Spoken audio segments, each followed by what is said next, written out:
Hey guys, it's Andrew, back with another tutorial. Today we're going to be making this particle simulator. This particle simulator is made with a bunch of attractors, and if you don't know what an attractor is, it's basically a vacuum, and it just sucks up all of the points around it. And I think it looks really cool. I made the first patch about a year ago, I would say, almost a year ago, and I really like it. I always return back to it. And so here's one of the ones that I recently made. I've also taught a workshop about it as well. And yeah, I really enjoy this patch because I made it based off of these two brilliant artists, these brilliant TouchDesigner artists. And yeah, we're going to be using their components today. I will be remaking them, but you can find their actual videos on how to make them in these tutorials. So this is Supermarket Salads life component that we will be referencing. And then Pakada 12 has a very old RGB math tutorial in TouchDesigner. And we're going to be also using this one. I'll be recreating both, so you technically don't need to watch them, but I would highly recommend these two artists if you were ever trying to learn TouchDesigner. These are the guys that I watched when I was first starting, and I still continue to learn from them whenever I can. And yeah, let's get started. Before I build this patch, I want to go through a bit of my thinking and explain to you guys how I approached building a patch like this. That means I'll be explaining a bit of the math conceptually. But again, you don't need to know any math to actually build the final product. But since you're here, you might as well stick around and try to learn a bit. It'll be fun, I promise. Okay, so what exactly is an attractor? Well, let's say we have a particle, P, and an attractor, A. Well, an attractor is basically two parts. Number one is the pull direction. And number two is the pull strength. And we can get both by doing the simple equation A minus P. What does that actually do? Well, mathematically, it will draw a vector from P to A. And this vector right here is our pull direction. And we can get our pull strength by taking the magnitude or measuring the vector's length. Now, with those two, we can tell TouchDesigner to essentially push our particle towards A. And what that does is that it gives the illusion that A is actually pulling this particle. Both are basically the same thing, but that's basically what's happening when you see all of these little things flying around. We're just pulling certain particles in our system. Now that we have our attractor defined, we could define a million points on a sphere, let's say, and we can just throw an attractor. And what will happen is that this glob of points that are from this sphere will just all follow this attractor. But the thing is that that's just gonna look like just like a glob, right? It's not gonna be very interesting. So what I thought about was, okay, well, what if we decide to let that attractor only affect certain parts of that base sphere of particles? Well, if that's the case, well, then we can add more attractors. And we can color these like so.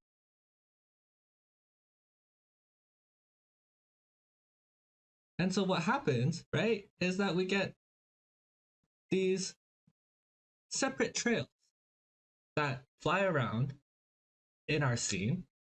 And then whatever is not affected will dissipate.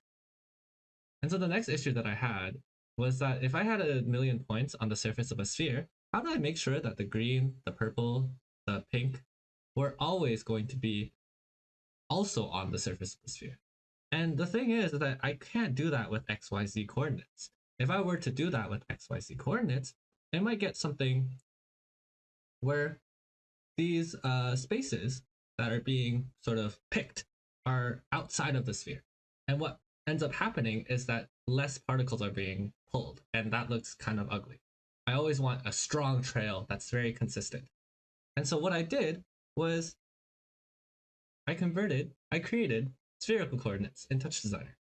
Now this gets a little mathy, so I'm not going to get into it. And so by making the spherical coordinates the same size as our sphere, we ensure that our attractors aren't wasting any, I guess, pulling power, because the attractors are always going to be defining spaces that actually have particles in them, like so. We're not actually pulling any empty space per se, I guess. And so yeah, that's basically my system, and we can get started on building it now. Okay, so to start, we're going to delete all of this, and we're going to bring in a constant chop. We're going to have a few parameters. We're going to have points, which I'm going to do 100 for now. Then we're going to have our sphere radius, which I'm going to set to 0.5. Then we're going to have our attractor radius, which I'm going to call 1. And then I'm going to have an attractor influence, which I'm going to put to 0.5. And then I'm going to have a lifespan, which I'm going to do as 1 over me.rate times 1 over 5. So then I'm going to have a null into here, and I'm just going to call this parameter. I'm going to make this a bit bigger, and I'm going to turn the viewer active so that we can use it throughout our patch. Then I'm going to go into my palette. I'm going to click on point clouds over here, get myself a point generator. Then I'm going to grab my points, and I'm going to put this to be 100 squared. Then I'm going to grab a null. And before we start anything, I'm going to go through a few things that I'm going to be doing throughout this tutorial. Number one is I'm going to be pressing P a lot, just so I can get more space. That's just to toggle the parameters.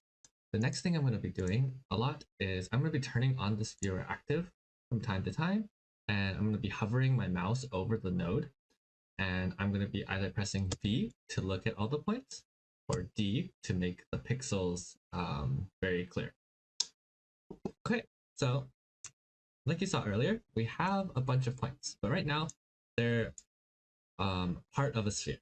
But what I want is I want all of these points to be on a sphere. So what we're going to do first is we're going to project all of these points onto the surface of the sphere. And we're going to do that simply by doing a math. We're going to get the length. We're going to mask the alpha. And then we're going to go into our pixel format, and we're going to change this to be 32-bit float mono. Then I'm going to drag that down here. And what I'm going to do is I'm going to do a comp. And I'm just going to divide these like so in my operations.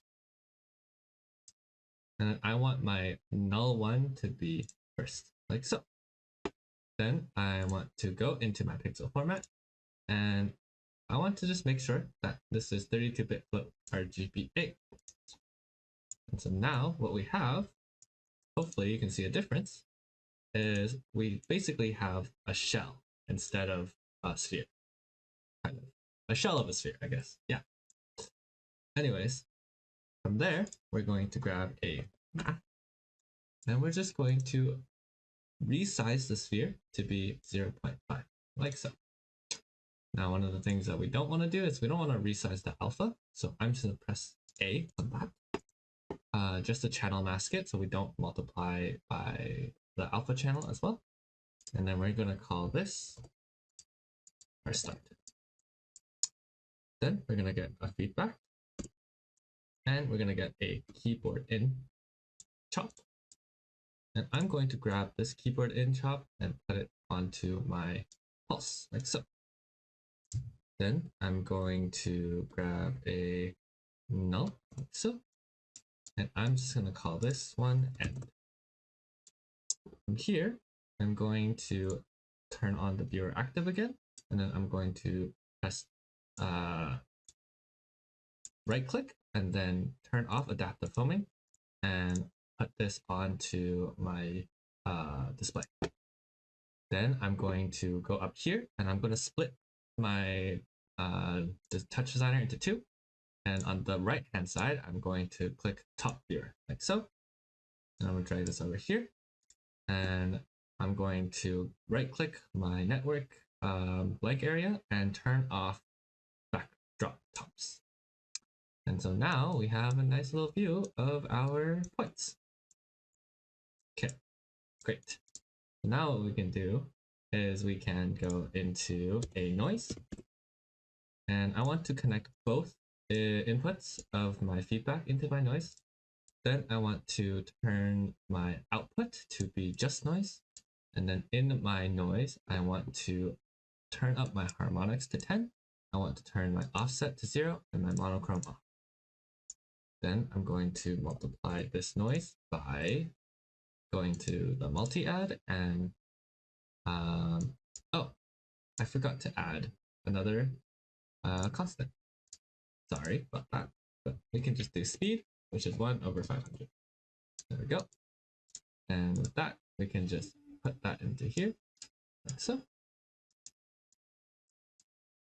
And we're gonna do a add from our map, like so. And we're going to put in our feedback, just like that. And what we should get now, by dragging this end onto our feedback, we get a nice little animation of our points flying around. And right now it's not that many, so we can change that by increasing the number of points. I'm going to change it to 1,000, but that might lag you, so just adjust. 500 is good as well. 750 is also nice, but yeah, once you adjust it, just press 1, and there you go. Look at all that movement. We already have something pretty cool. Okay. So the thing is now, though, is eventually these points sort of stop moving. And we don't really want that. We want there to always have movement because otherwise it'll kind of get boring. So we're gonna do that by giving our particles a lifespan attribute. We're gonna do that by selecting our start, and then we're going to go into a constant. We're going to change this to be our lifespan, and then we're going to go into our output, and we're gonna do set resolution, and I'm gonna rename this to be step. Then we're gonna go into a noise. And with this noise, we're going to turn the type into random. And then we're going to go into our output and we're going to call this just noise.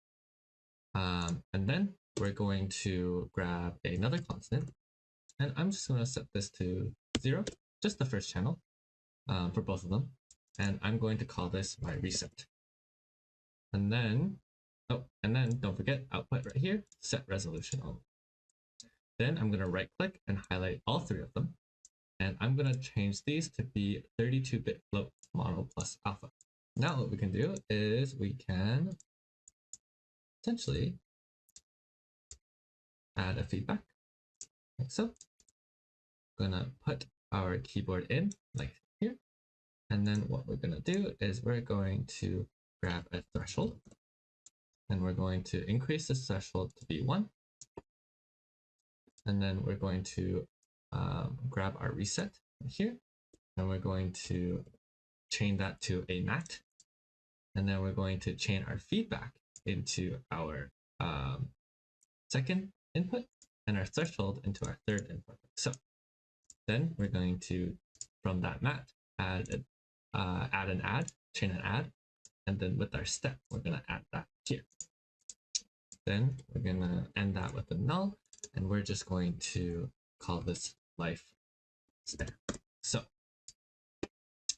then what we can do is we can grab this lifespan and drag it into our feedback. So, and you'll see we have a bunch of flashing pixels down here. And that is basically all of the pixels that die. And what we can do is we can call this death. And then what we're going to do is we can select our start one more time. Or you can just drag it from here, but I like to keep things a bit organized. So we're going to do that here. I'm going to multiply these things together like so. Now, one thing to do, you can middle click to check your pixel format. And right now it's mono plus alpha. We don't want that. We want 32-bit float RGBA. So we're going to convert that over here. And then we can grab an over. And we can put our add one of our feedback loop onto our over. So, and there we go. Now we have some very nice trails that are always sort of moving outwards. Okay, so now we can work on our spherical coordinates and our attractor. So first thing I'm going to do is I'm going to turn off the viewer active from a parameter, right click and press view. This way we have a panel that will always have our parameters. And what I'm going to do is I'm going to go into my comp tab and I'm going to grab a base. And I'm going to name this attractor 1. Then I'm going to hover over this base and I'm going to press I. I to go in, U to go out. Then I'm going to be in my attractor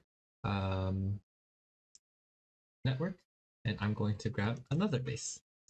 And we're going to call this one spherical sphere chords 1. So like that. Then I'm going to be in my sphere chords network and I'm going to grab a noise. And I'm going to turn monochrome off. I'm going to turn off the harmonics. And I'm going to go into my common tab. I'm going to set the resolution to be 1 by 1. And then I'm just going to make this a 32-bit float RG. So then I'm going to go into my transform tab and I'm going to do abs time seconds times 0.3 like so. Then in my seed, I'm going to do me dot parent bracket 2 close bracket dot digits. And this will always ensure that we have a random spherical coordinate per base. Then from here, I'm going to grab my noise. I'm going to change this to a chop with a top 2. So, and I'm going to get rid of the blue and the alpha. And I'm going to change these to be theta and phi. And if I go into my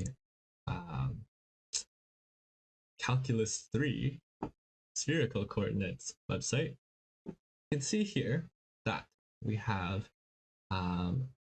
we essentially have a way to create xy coordinates based off of theta and phi. This right here is theta and this right here is phi. This p is just the radius. So think of this as our attractor r. So let's just get right into it. First thing I'm going to do is I'm going to select my theta. And I'm also going to select my phi. Then I'm going to chain a math to my theta. And I'm going to change this range to be from 0 to 1 to 0 to 2 times math. We're going to do the same thing with our phi. But instead of it being a 2 times math pi, it's just math. So now we have one thing that's going from 0 to 2 pi and another one that's going to 0 to pi.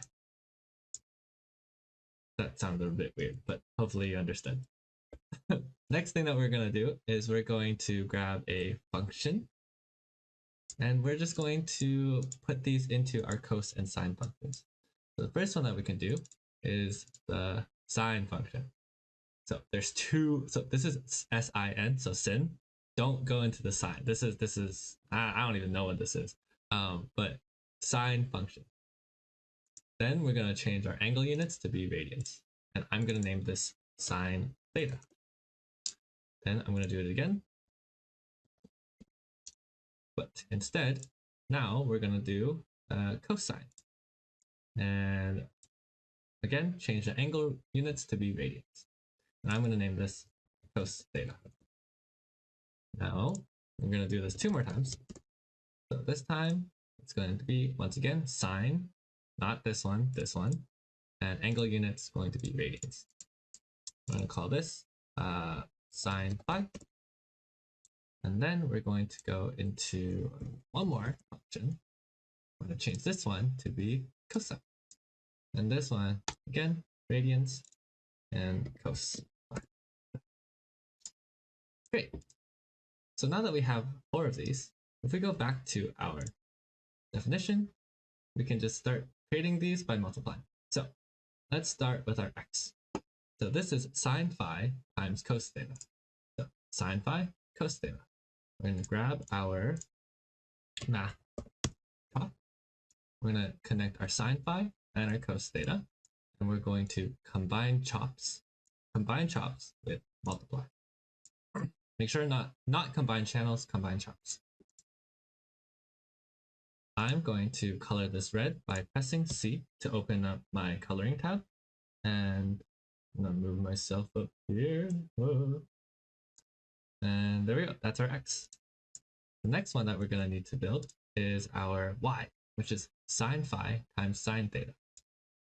So sine theta here and sine phi, like that. And I'll multiply these two together with combined chops.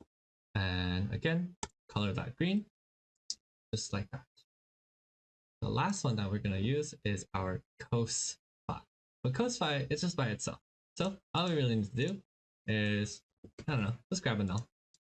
And yeah, now we can merge all 3 of these together. Oh, before that, let's color that blue to indicate that it's C. And we're going to move these around so they're ordered nicely. So. Okay, great. So now we're going to connect a merge. So, and we want the red first, then I want the green, and then our blue, like so. X, Y, Z. And we're going to rename this to be X, Y, and Z, like so. Great. Lastly, we want a math chop, one more, to set the radius.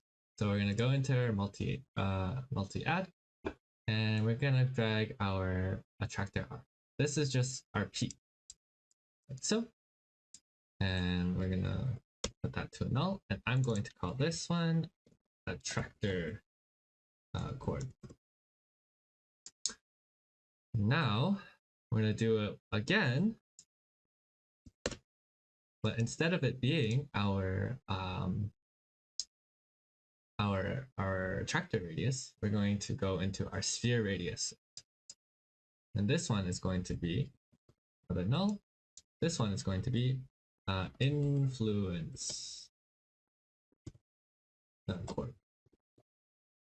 And so this one is going to be used for our attractor, like pulling, like what area of the sphere we're pulling from. And this one is going to be where the points are going. So I'm going to take these to be 2 outs, like so. And yeah, now we can step out, like so. Okay, so the first thing that I want to do to build this attractor is I'm going to grab an in pop, and I'm going to step out with U. And I'm going to select my feedback from my particle simulator. Then I'm going to funnel that into my attractor 1, and I'm just going to call this current. This represents the current positions of the points in this system right here. Next thing what I'm going to do is I'm going to chain a null from my sphere coordinates, and I'm just going to call this attractor. There, what we're going to do is we're going to grab a constant, and we're just going to replace the color channels with the XYZ. So red, green, and blue, like so. And in my output, I'm going to set this to be set resolution only, and I'm just going to name this A. There, what I want to do is I'm just going to grab a subtract, And with that subtract, I'm going to subtract my current. And then I'm going to grab a math. And I'm going to combine the channel input. I'm going to mask the alpha. And I'm just going to make this 32-bit float mono, like so. I'm going to drag it down here as well. And then I'm going to grab a limit. And we're going to clamp this with 1, not 11, 1. So clamp minimum and minimum value 1, like so. Then I'm going to chain a multiply from my limit. And I'm going to put my sub 1 into the second input of the multiply. From there, I'm going to grab another math. And I'm just going to divide this entire thing by 100. Now what we can do is we can chain a null. And then we can chain a out, like so. Then I'm going to step out. And what I'm going to do is I'm going to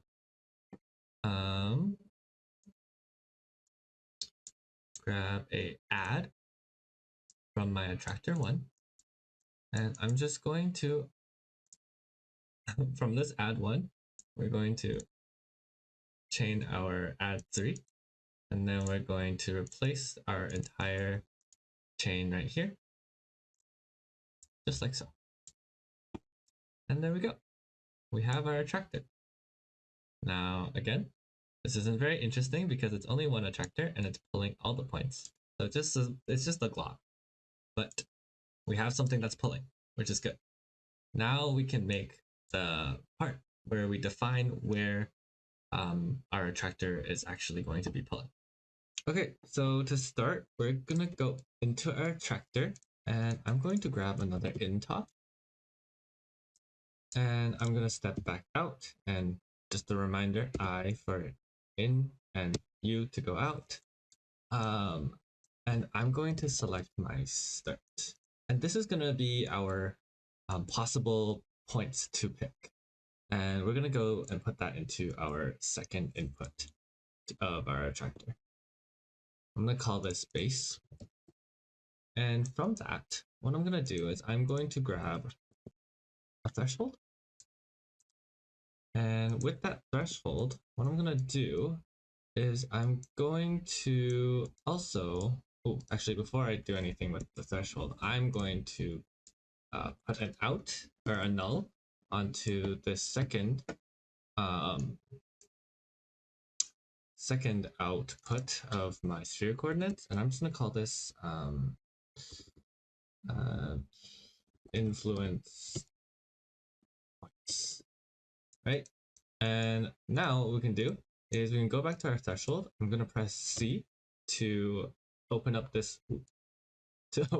color palette, and we're gonna just color this red. And then from there, what we're gonna do is we're going to change this comparator to be not equal. And then we're going to change our RGB to be red. And then we're gonna change our threshold to be our X. And then I'm gonna change the soften to be 0.1, just like so. From there, what we can do is we can just copy and paste this. And we're gonna change this one to be green. And we're gonna change this also to green. And then we're gonna change this to be white. For this one, I'm actually going to grab my attractor influence parameter right there. And we're just gonna put that on to there, like so. Then we can do this one last time. And we're just gonna call this one, or we're gonna color this one blue, like so. And for this one, same thing, blue. For the influence points, we're gonna do Z. And then for our soften, we're gonna go back to 0.1, like so. Okay, so now that we have all of these, what I'm gonna do is I'm going to grab a composite top, and I'm going to funnel all 3 of these into 1, just like so. Afterwards, what I'm going to do is I'm going to grab a noise, And with that noise, I'm going to change the period to be 0.02. I'm going to change the harmonics to be 0. I'm going to change the exponent to be 1.85, and then the amplitude to 2, and the offset to be 0. In my transform, I'm going to set abs time.seconds, and then for my output, I'm just going to set that to be noise, like so.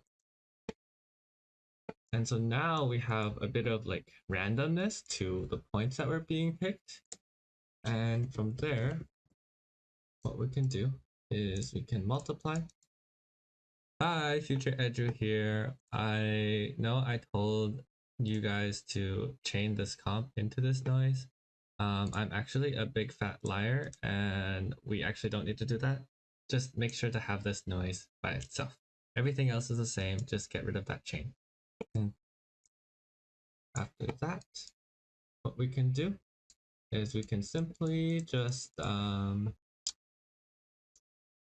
believe, yeah, and from there, from this multiply 2, we can just add another multiply. And we're gonna change that multiply to our multiply 1, like so. And there we go. And now our sphere has stopped moving, but that's okay, because all we have to do here is just make this into 100. So, and there we go. And so now we have a very fun little attractor that's sort of spitting particles everywhere. And it doesn't look like that great with the particles going everywhere, but once we start to instance this and add some coloring and post-processing, it will look really cool. So let's get into that. First thing we can do is we can delete that chop window, and I'm going to step out of my attractor, and I'm going to add something right in between my over node and my end node. And that's just going to be a limit. And the reason why we're doing this is because eventually these attractors fling our particles to like infinity, and that kind of breaks our particle. And I don't know if you can see, but we end up having like holes in our particle system, and that's not ideal. So we can change that by just adding a clamp on the end of our system, and I'm just gonna make this like 100,000. It doesn't really matter what you make it, but just negative 100,000 to positive 100,000 is probably something that'll work, and you can just press 1. Now that makes sure that none of the pixels basically like become useless. But yeah. Okay, so now what we can do is we can turn off this display, and we can turn on the viewer active and press V to get rid of the pixels. And we can start our actual instancing and see how it looks on an actual render network. So first thing that we're going to do is we're going to go into our softs, and we're going to get an add soft.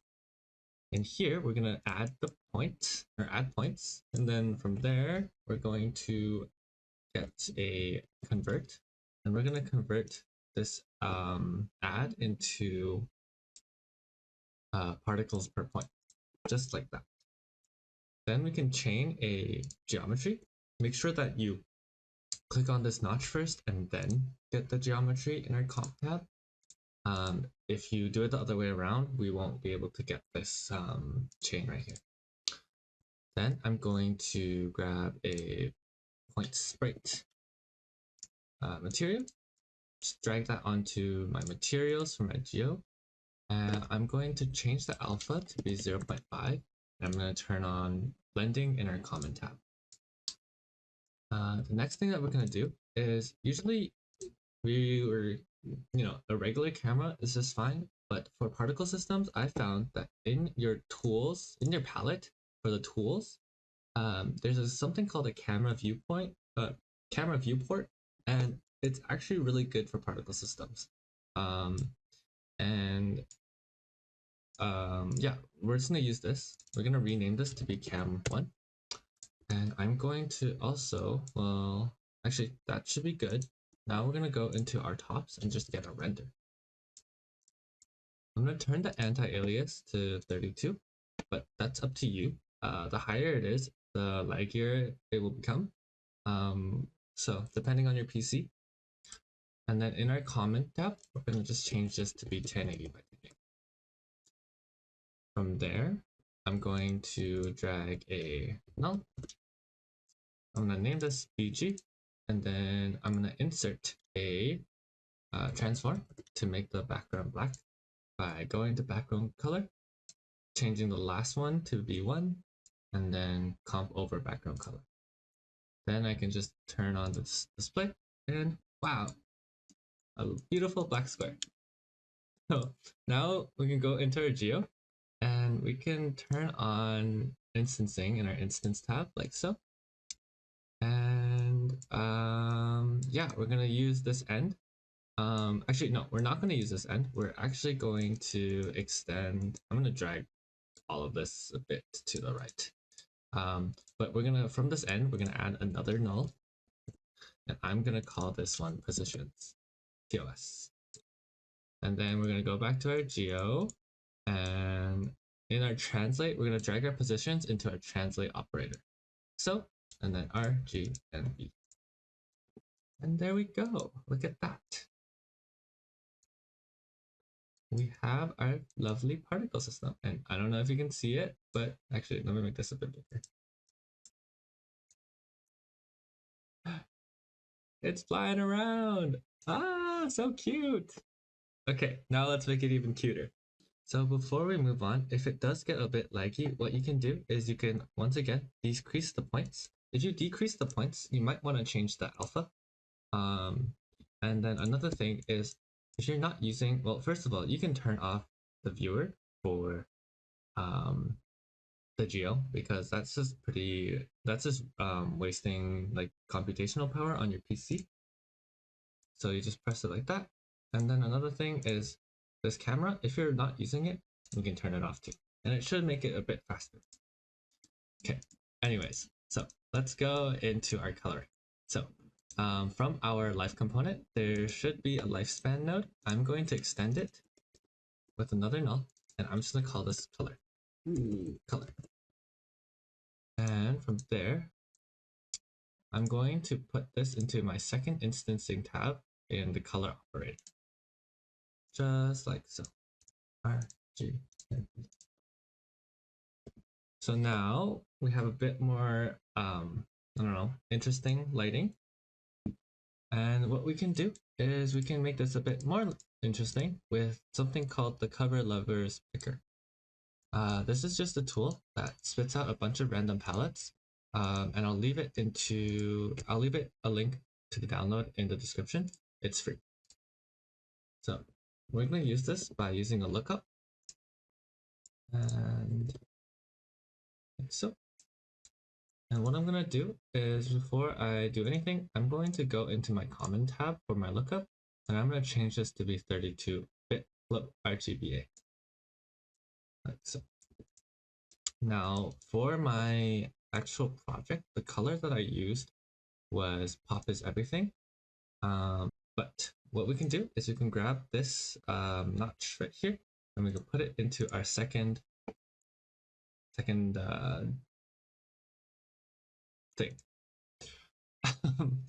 But yeah, look at that. Super cute, right?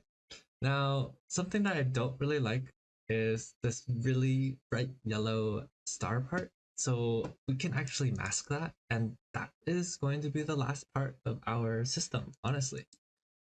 So what I'm going to do to mask it is, from the end to the position, what I'm going to do is I'm going to grab a math.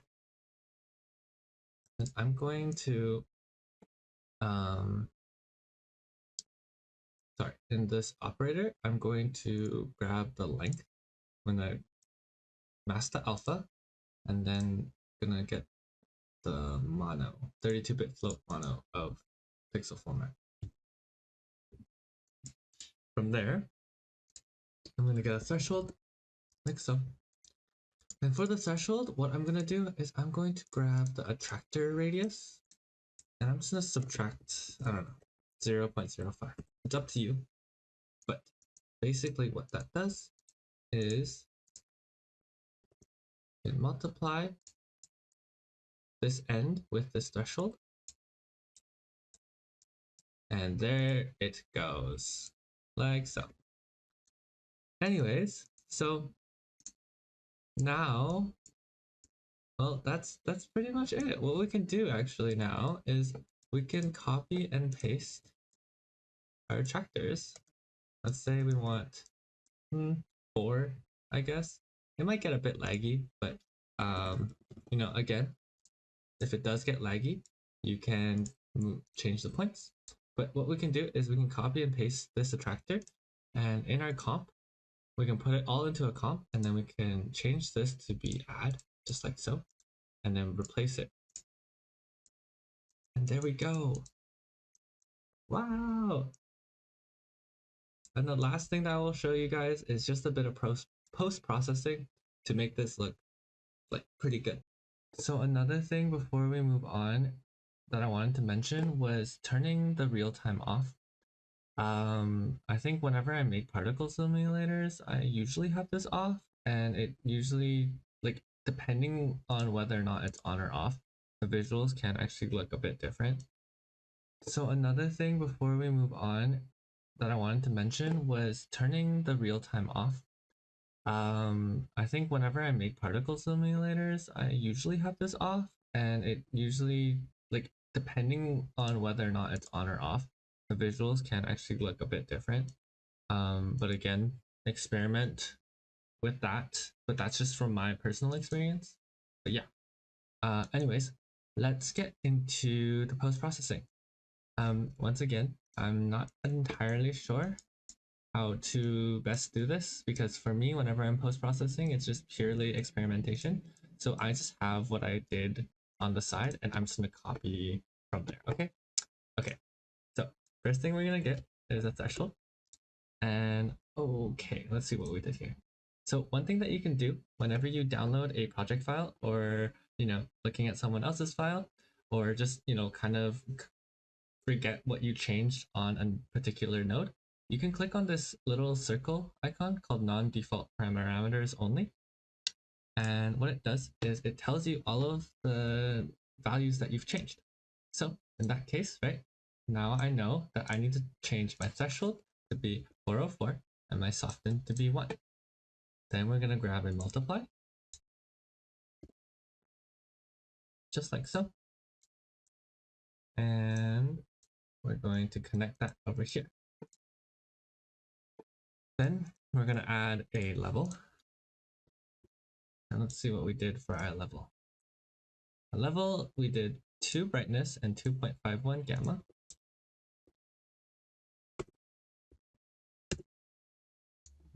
Okay. And then what we did was we added a bloom. Let's see what we did for the bloom. Okay, lots for the bloom. So we have a pre-black level of 0, a pre-gamma level of 3. We have a minimum radius of 0.125. We have a bloom threshold of negative 0.015 apparently. And then we have a bloom fill of 0.534. And then a bloom intensity of 1.31. Huh, cool. Let me see. I actually like that more. Again, experiment with yourself.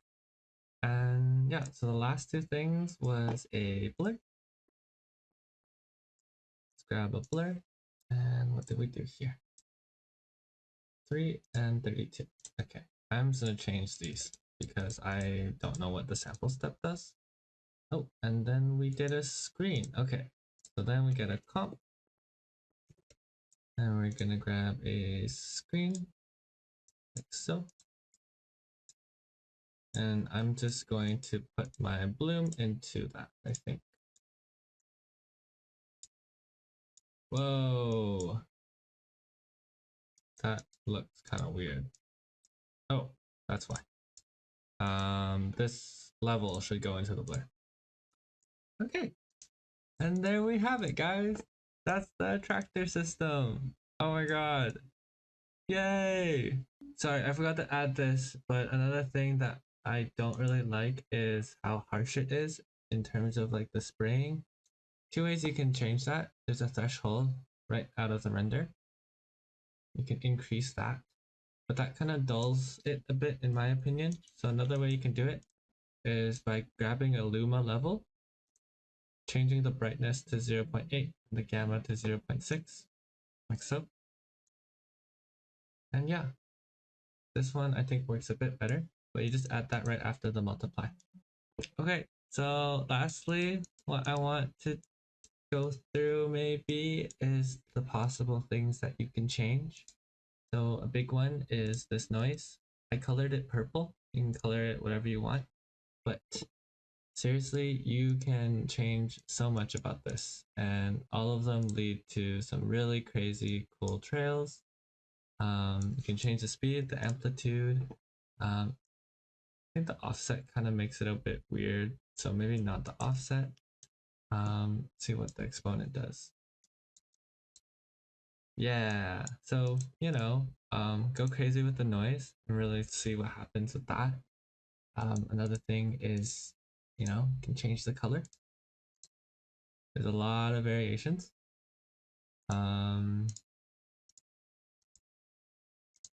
Yeah, what else?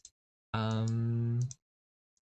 can also increase the amount of points, I mean the attractors, just by copy and pasting, which I think is really funny. Yeah, whatever your PC can handle. Another thing is, if you want to add more attractors, you can also just lower the points. Like I said earlier, when you lower it, all you have to do is just reset. So, the colors won't be as strong and the trails won't be as strong, but you can kind of change the alpha and see if that helps. But it'll definitely run faster on your PC.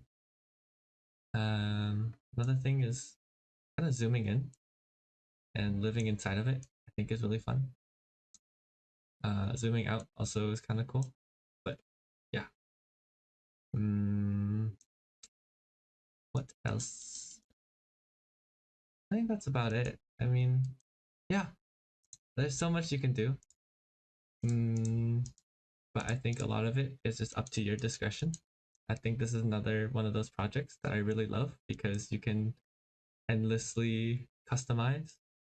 But yeah, that's it, guys. I hope you enjoyed it. This one was a bit harder for me to make, but hopefully it was still pretty easy to follow along. If you have any questions, please let me know. I will try my best to answer them in the comments below. If you did love it and you do get to recreate it, please experiment and customize and try to mess things up. I would love to see it. So if you do create something cool, please post it, tag me. I want to check it out. Other than that, yeah, like, comment, subscribe, the whole shebang. If you really, really enjoyed this, consider supporting me on Patreon. The project file and other goodies will be on my Patreon. And yeah, I think that's about it. Thank you so much for watching, and I'll see you guys next time.